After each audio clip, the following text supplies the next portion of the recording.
शेतकरी मित्रांनो नमस्कार. पुन्हा एकदा नवीन व्हिडिओमध्ये आपले सर्वांचे मनापासून स्वागत आहे. शेतकरी मित्रांनो, एक महत्त्वाची अशी आनंदाची बातमी आजच्या या व्हिडिओच्या माध्यमातून घेऊन आलेलो आहोत. आपल्याला माहितच असेल की केंद्र सरकारच्या पीएम किसान योजनेच्या धर्तीवर महाराष्ट्र राज्य सरकारने सुरू केलेली नमो शेतकरी महासन्मान निधी योजना. मित्रांनो, या योजनेच्या 6व्या हप्त्याच्या वितरणासंदर्भात 2 दिवसापूर्वीच आपण अपडेट दिलं होतं.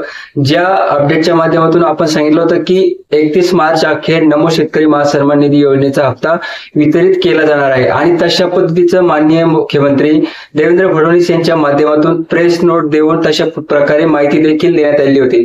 परंतु यामध्ये 2 दिवस बँकांमध्ये सुट्ट्या या सर्व प्रॉब्लेममुळे आज अखेर 2 एप्रिलला नमो शेतकरी महासन्मान निधी योजनेचा 6वा हप्ता वितरित करण्यात आलेला आहे. बऱ्याच साऱ्या शेतकऱ्यांना मेसेज यायला सुरुवात देखील झालेली आहे आणि यामध्ये एक महत्वाचं असं नमो शेतकरी महासन्मान निधी योजनेचा अपडेट असा आहे की ज्या शेतकऱ्यांना सुरुवातीला नमो शेतकरी महासन्मान निधी योजनेचे 1-2 हप्ते मिळाले होते आणि नंतर हप्ते मिळालेच नाही, अशा शेतकऱ्यांना सुद्धा आता त्यांचे मागील हप्त्यासह आणि हा चालू 6वा हप्ता असे एकूण ज्यांना मिळालेलेच नाही आतापर्यंत आणि 6व्या हप्त्याच्या माध्यमातून अशा शेतकऱ्यांना मागील हप्ते आणि 6वा हप्ता देखील वितरित करण्यात येत आहे.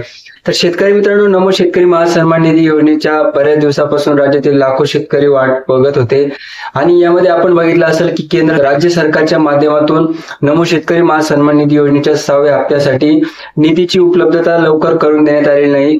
परिणामी शेतकऱ्यांना हा नमो शेतकरी महासन्मान निधी योजनेचा हप्ता अखेर म्हणजे खूप लेट मिळाला. मित्रांनो, खरं तर नमो शेतकरी महासन्मान निधी योजनेचा 6वा हप्ता मार्च या महिन्यामध्येच वितरित होणं अपेक्षित होतं. शेतकरी मित्रांनो, नमो शेतकरी महासन्मान निधी योजनेचा 6वा हप्ता वितरणासंदर्भात एक छोटंसं अपडेट घेऊन आलो होतो. नेहमीच उपयुक्त अपडेट्स आपण या ठिकाणी येत असतो, त्यामुळे चॅनलला सबस्क्राईब करून नक्की ठेवा. लवकरच भेटूया एका नवीन व्हिडिओमध्ये एका नवीन माहितीसह. तोपर्यंत धन्यवाद.